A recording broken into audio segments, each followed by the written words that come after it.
With its searchlight skies and cultural contrasts, Los Angeles has long inspired visions of the future. Time and again, the city has set the stage for both hopeful dreams and dark nightmares. But these stories aren't just about imagined tomorrows. They're about the people who dared to dream them. Through science fiction, writers and fans alike could explore brave new worlds and build communities where they could finally belong.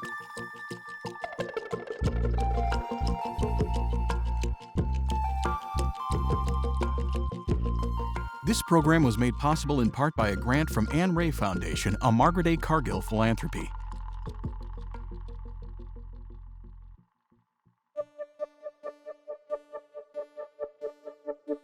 Stroll through UC Riverside's campus, and you might feel like you've stepped into the future. Star Trek creator Gene Roddenberry even filmed a television pilot here. But the university's sci-fi connection runs even deeper. It's also home to the Eaton collection of science fiction and fantasy, one of the largest archives of speculative fiction in the world. Welcome, Nathan, to the Eaton collection of science fiction and fantasy here at UCR Library. Here, I met up with science fiction librarian Phoenix Alexander. I'm particularly excited to show you these. All right. So these are very scarce and very precious magazines of particular significance to science fiction. So this is Amazing Stories. 1926. 1926.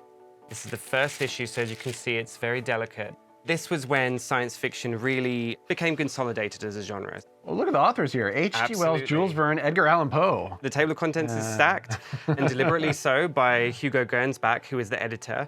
In his editorial introduction, he lays out that this is a new sort of magazine, and he coins the term scientifiction, scientific and fiction. He wanted to combine that sort of educational and adventure context. I guess in me, this provokes a question, though, where did science fiction start? Because obviously, Jules Verne, H.G. Wells were writing, and Edgar Allan Poe. We're talking about the 1800s. Is there a generally agreed upon progenitor of science fiction? This is a very big question, and it depends who you ask. I would say the sort of standard answer would be 1818 and Frankenstein, Mary Shelley. Yes, and again, that text was responding to scientific innovations of its day, right? Particularly with electrical stimulation of muscles. And Mary Shelley was writing a very thrilling narrative around that, creating something really new in the genre. As we get into the 19th century, with the Industrial Revolution and technological innovations, and authors are really engaging with these developments and societal discoveries in new ways. So this magazine was really that influential? Absolutely. It actually started with our friend Hugo Gernsback again in 1934, where he founded the Science Fiction League, which was a club or a group that fans could join, although after a couple of years it sort of declined. And then it was taken up by folks such as Forrest Ackerman to become LASFS, LASFS, or the Los Angeles Science Fantasy Society. They would meet physically in locations in LA, like Clifton's Cafeteria, and other places folks could write in and become members. And that was really the first place on the West Coast that fans of the genre could meet and gather and discuss the latest stories, their own work. And so it was a hugely important group. And you have materials relating to them. We have many archival materials related to them, including a fanzine collection. Let's take a look. So I will show you these.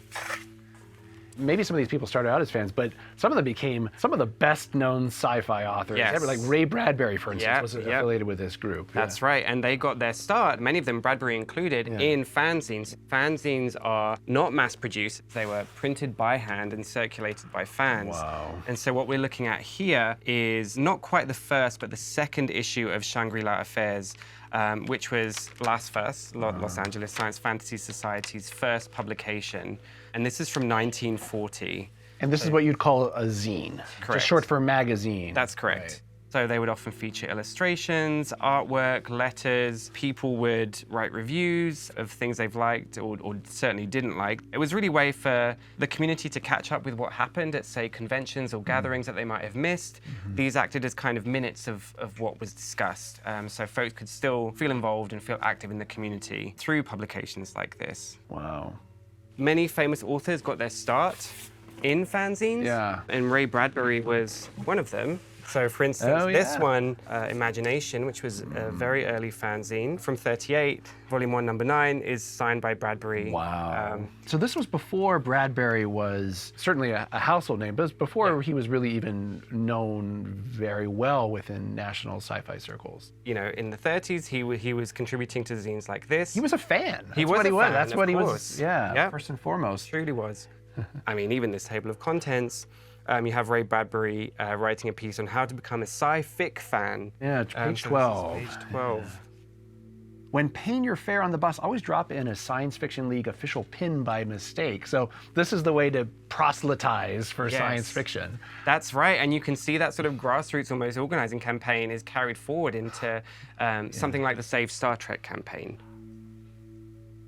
So this is a letter from Harlan Ellison, who was a member of the science fiction community, and it's from the Save Star Trek campaign, dated 1966. So really, you know, when the first season was airing. And this is on the letterhead of the committee? I believe this was an impromptu committee formed to sort of save Star Trek, and I believe many of these authors wrote episodes. It's kind of shocking just to think that Star Trek was imperiled at any point, because today it is an institution. Yeah, it was doing something so radically different, sort of maturing science fiction television as the genre in print was maturing as well. Is there something fundamentally different about science fiction as a literary or television genre even that inspires this sort of impassioned fandom? It's a great question. I think science fiction can help introduce quite complex and large-scale questions to audiences.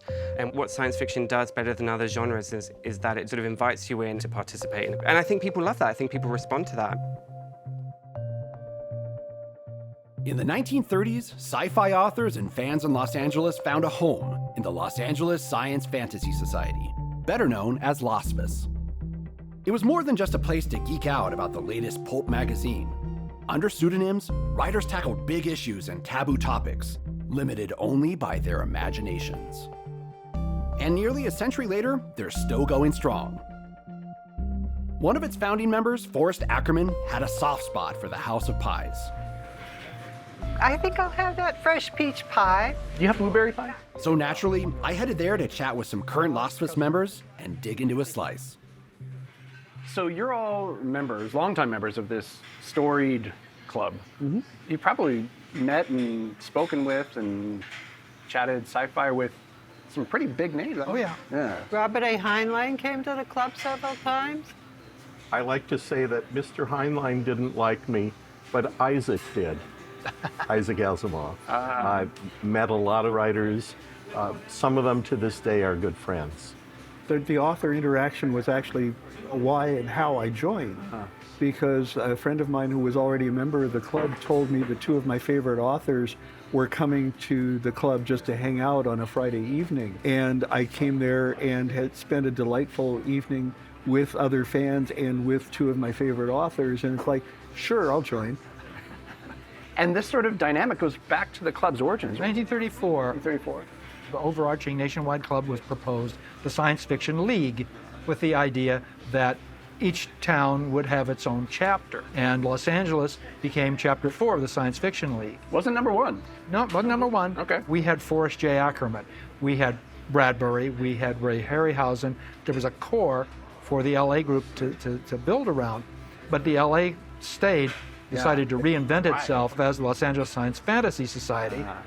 It was a convivial spot for fans to congregate, and so fans would come from other parts of the country and decide to stay here. It didn't just survive, right? It thrived, and it became a hugely influential group. It went through cycles. The late 50s was kind of lean for the club. The Lord of the Rings helped boost the club. Star Trek helped boost the club.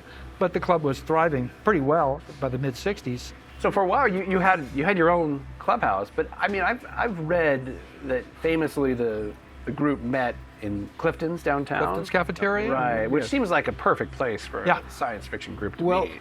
For especially younger fans coming to something like a club, this was heaven. Right. So you got this sort of core group of people who were hanging out and bouncing ideas off of each other while they were eating at Clifton's. what are some of the tendencies in science fiction that are produced in LA versus elsewhere? Well, Robert A. Heinlein's story, And He Built a Crooked House, very specifically is set in Los Angeles. I think the first sentence is, Americans are considered crazy anywhere in the world. And then he zeroes in on a particular block of Laurel Canyon Boulevard. So that's one of the things that you have as far as the ones who lived in Los Angeles were influenced by Los Angeles rather than forcing their stories to be set in Los Angeles. Yeah. There are even some LA landmarks that turn up in a number of science fiction stories, especially filmed ones. The Bradbury Building. Over and over. In the original Blade Runner. It's in at least a couple episodes of The Outer Limits. City Hall gets demolished in George Powell's War of the Worlds. And plays the Daily Planet building in the Superman TV series. Yes, it did.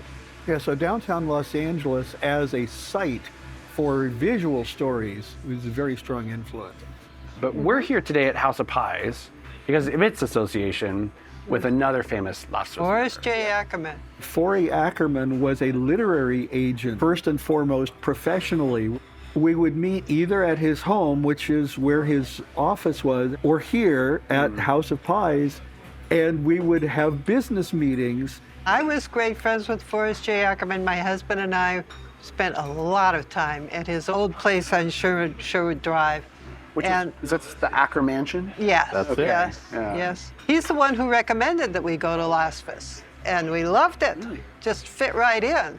He was the single person who connected the most aspects of the science fiction community into one person. Yeah. He was a very important bridge between the older science fiction writers and fans and the young ones, because the young people liked his magazine, Famous Monsters of Filmland, and he introduced them to fandom and to the conventions. He would have parties at his house where he'd invite all the old authors, all of them. He was a very important person to bring all of that together. Ackerman certainly had alter egos, other identities. It seems like one of the benefits of getting into sci-fi, but joining a club like this, writing science fiction, could be to explore different identities, right? Science fiction writers, of course, have, for the large part, not been afraid to experiment with story styles. Characters who change their genders have been part of science fiction over the years, or characters who are in societies where gender is either all-important or superfluous, or always changing. Left Hand of Darkness. Yes, Left Hand of Darkness by Ursula K. Le Guin is an example of that there. We're talking about decades ago. Science fiction was experimenting with this, and it was... Well, homosexuality as a movement, a lot of it started in LASFS, in Science Fiction Club. Jimmy Kepner was an important member of LASFS. James Kepner. Yes, he was part of the movement in Los Angeles, and it started with LASFS. You come into LASFS out of the cold, cruel world, you have the opportunity to say, this is who I am. The most important thing was not being understood, but being accepted and tolerated. Yeah. As you are, you come in and you're yourself, and you're accepted. LASFS provided a safe space where progressive, even subversive ideas circulated, and where countercultural voices spoke freely. One of those voices belonged to Jim Kepner, both an avid sci-fi fan and a pioneering gay rights advocate. His personal collection later became the One Archives at the USC libraries, an archive so massive it now fills an entire former frat house. It was here, through some scholarly sleuthing, that the deep ties between sci-fi fandom and early gay rights activism came to light. So Joseph, nearly 15 years ago now, you were going through a lot of these materials here at the One Archives, and a story emerged. In the very beginning, I was looking at Uranian Worlds, which was a bibliography by Eric Garber, and that told me that there were a lot of people in science fiction who were queer, and I didn't even know that that existed. In this particular context, you have people going to occult gatherings, to science fiction gatherings, and they allow them in because they're already outsider spaces. These are some of the membership cards, including the Los Angeles Science Fantasy Society. Tigrina. Yes. Yeah, Tigrina, right. Yeah. Weird Tales Club, Fourth World Science Fiction Convention Society. Right. So not only do they have local meetings, but then they have these conventions and everyone meets up across the nation. It really does look at this early moment of science fiction fandoms and communities as a place where what we would now call queer individuals really thrived and found each other and started early queer organizing. There's especially Lisa Benn, who writes the first ever kind of lesbian zine called Vice Versa, and Jim Kepner, who are heavily involved in science fiction fandom and LASFS. Lisa Benn, she writes in Voice of Imagination, which is Ackerman's publication, that she wants to get away from the straight and narrow path, getting away from a really strict and religious family and a family that was difficult in a lot of ways. And so science fiction fandom and that community becomes a space where she can really thrive and be herself. And we're using Lisa Benn as her name, but that's really her later adopted acronym. That's an anagram for lesbian. But during this time, she goes by Tigrina the Devil Doll, and we'll see in some of her materials. So people are trying to escape religious constrictions. Boy, she really embraced that. Yes. So why were these science fiction clubs such a fruitful place for exploring different social realities or inhabiting different identities? Well, I think science fiction fandom and science fiction communities were really great for exploring things that didn't exist in reality right now, but could exist in the future. This moment in society, kind of queerness, isn't accepted. We're talking about the 1950s, the Lavender Scare, McCarthyism. You can get fired for being gay and working in the public service, but there's an idea that, this might not always be the reality that we're living in. So you have rockets going into space. It feels like you're living in the material future, so why not imagine a social future close at hand? Exactly. The other really important thing to think about is that they control this space. There are these young people who are thinking independently and wanting to be in a space that is all their own. They become spaces that are underground, that are accessible to them, that they control, and that they fashion into what they want them to be.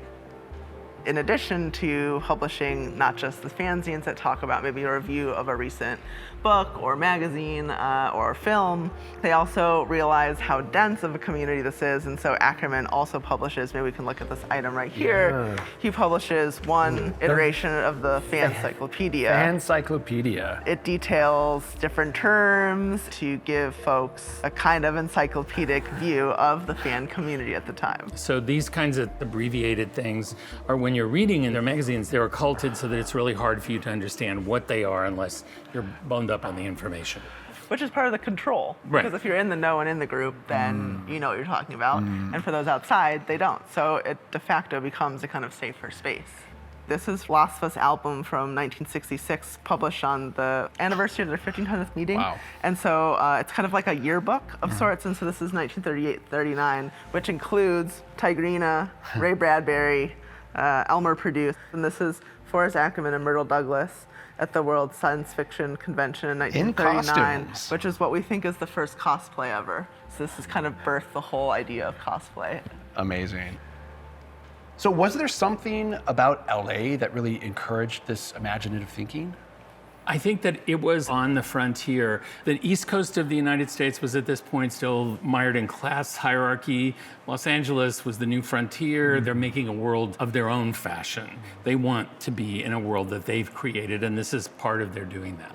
So a lot of this material is produced during the 1930s and during World War II. What happens after the war? Well, a lot of things happen. First wave of feminism occurs, civil rights issues become really predominant. But I think the emphasis is less on having these club groups where they get together and they produce science fiction to a professional industry of what is science fiction beyond that.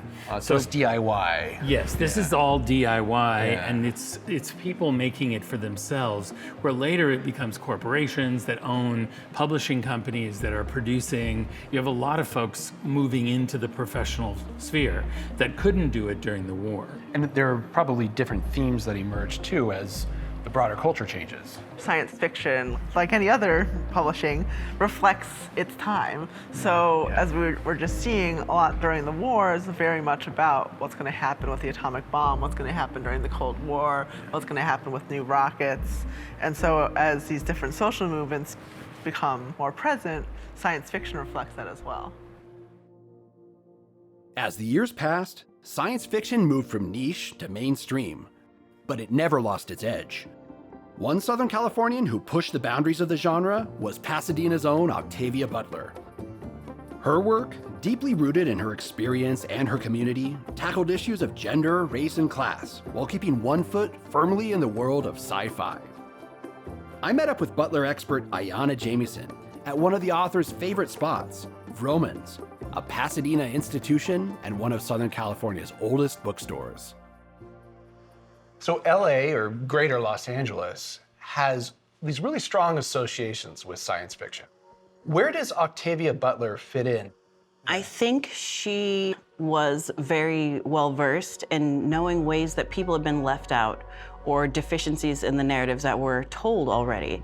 She loved the genre because she said it had no closed doors, but also she didn't like the way that people were portrayed, in particular women and marginalized people. So in that way, she really sets herself apart. She says she's writing different ways of being human as opposed to universalizing everything. So you've probably read more words written by Octavia Butler than anybody. We're talking about published works, of course, but her archives or personal papers, anything you could get your hands on, right? And interviews and other video recordings. I mean, someone else can say that they have, but in her archives, there are, many, many, many letters, grocery lists, drafts of things that are not published, and I've really gotten into a lot of those. And I think they tell us a lot more about her association with LA and Pasadena and California, and how geography is really embedded kind of in our sense of self. That sense of place never leaves her work. Yeah, if you read a book like right over here, Parable of the Sower, I mean, Southern California is all over this book. Robledo is a suburb of Los Angeles, and they actually walk the highways. Yes, we see the San Gabriel Mountains, we see the grapevine and fires, and we see suburbs and sprawl and pollution, but it's very specifically Californian. And then in Mind of My Mind, the book that comes in this series chronologically, she has her main characters living in the Wrigley Rose Parade house. So these are things that are in the archive where you might not see that name show up in the published work, but you'll see her notes and a photocopy saying, this is Larkin House. That kind of audacity when she was writing these stories in her teens, like 12, 13, 14, 15, and then publishing them is the first set of books that she published. She's really grounding herself in this reality and changing that psychological landscape for herself and also for us when we read it. Now, when you say she's grounding herself in this reality, or the reality she was living in at the time, she was also critiquing that reality, right? Oh, absolutely. Her mother was part of the first Great Migration. Her family came from Louisiana and a sugar plantation, and her mother was a maid who had had 3 years of education. So think about being a 3-year-old or a 4-year-old who has to sit down and be quiet and is seeing her mother go in and out of back doors. So I think she really saw those power dynamics from an early age and started to unpack what that meant. If you grew up in this area, it's not like you have to go to some other community to see that inequality. You literally could go south, or you can go west, or you can go east, and you can see that right there. And Pasadena was in many ways de facto segregated. I mean, I think I recall that she referred to where she grew up as Jim Crow, California. Oh, absolutely. It's well known by people who live in the city that there are like bus routes and streets that you cannot go on. Like Foothill Boulevard, which used to be Route 66, right? There were places that you could not go without like a written pass above this line. So above this line was a sundown area, right? She would say her mother would get like pulled over, or police would come and ask her what she was doing when she was changing a tire and things like that. So a big part of the LA sci-fi tradition is this community that was built up around it. I mean, the Los Angeles Science Fantasy Society. Did Butler have a similar community that she plugged into? Well, she would attend LASCON, and she did get invited to be guest of honor, but I think things mostly took off after 1970. So once she went to the Clarion Science Fiction and Fantasy Writers Workshop, she went to her first con when she was there, but she was like the only Black person. She came back here, and the community that she had was sort of like people's grandma, inviting her for a book club, right? So she would go to people's houses and go to their homes and like discuss her books and sign her books. So there was like this underground community that was above and beyond what was happening in the larger sci-fi fandom community. Butler has been inducted into this pantheon of sci-fi greats. What does that mean to a young reader today? It means that they're already present. They're not having to like scrounge and look for representation and figure out where they can see themselves. And they don't have to just be forced to identify with a dominant character, right? There's so many different types of people and different types of bodies and different types of family situations and different types of genders. And Butler's work that she really appeals to a wide audience in ways that other writers in the so-called canon really have not. So I think she made space not only for people in science fiction, but also many other genres. Los Angeles has shaped science fiction at nearly every stage of its evolution. Whether as the backdrop for Octavia Butler's eerily accurate visions, or as a gathering place where fans connect and dream, LA remains a city where imagination thrives. And the future is always an open book. Hi. Yeah, that's it. Very awesome. Are you ready to use these?